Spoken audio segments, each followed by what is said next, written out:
Good afternoon and good evening, everybody. I'm Kenny Jean Baptiste. I'm Shaniece Holmes-Brown. And, all right, we don't really have a title for our poem, but it is honoring Black history. But her part does represent kind of like a slavery vibe, and mine more civil rights movement era. Surrender.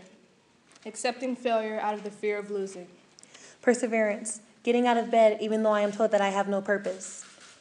Lifting the red flag as I fall to the ground. The hope you once had was nowhere to be found. Fighting a war with lost determination. I submit to the oppressors of a false yet free nation. As a young girl, I was taken away from a mother who knew there was nothing she could say to the men she'd surrendered to for many generations. So she cried as we bared this oppression and mutilation. Climbing so high just to fall so short, the act was passed, but it lacked support. I'm supposedly free, yet bound again I stand. Freed of the man, yet still slave to the land. Being Black and proud in a world that tells me that any shade lighter is prettier. Trusting in God more than myself when I feel that I am all that I have left. Striving for beyond what I've been given. Giving a hand when being kicked in the shin, and wiping my tears when the struggle was real. Denying my pain so the other could feel. I am one who pushed forward and triumphed over oppression, when being told that there was no point in trying. Facing my enemies and acknowledging the truth because I know when they're lying. Taking accountability when there is no denying. Never giving up because there's no fault in trying.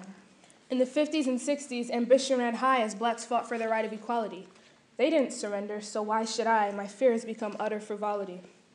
No credit was given as we invented their products or served as soldiers in their wars. So we credited ourselves and indulged in art and music to strengthen our bonds and open new doors. Like Dr. King using wisdom, a sharp tongue to win the fight. Or President Kennedy fighting against your own to put an end to what isn't right. Overcoming darkness in hopes to find the light. Fighting for your rights in the day to find the peace in the night. Langston Hughes and Maya Angelou, two historical Black writers.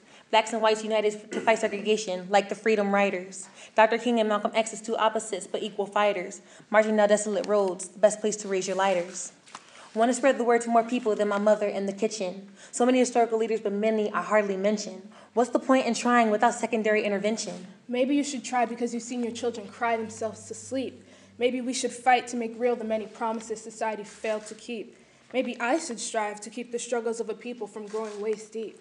Why does anti-racism seem like a language that many don't understand? Why have I spent so many years sitting back when it feels so good to stand? Why speak on equality when the ignorant will just reprimand? Because you know that you can make change without anyone holding your hand. How can I look for someone to trust all people the same if I don't take pride in my own and combine people on a path to true civilization in a place where we are not divided by an imaginary line that is merely status quo?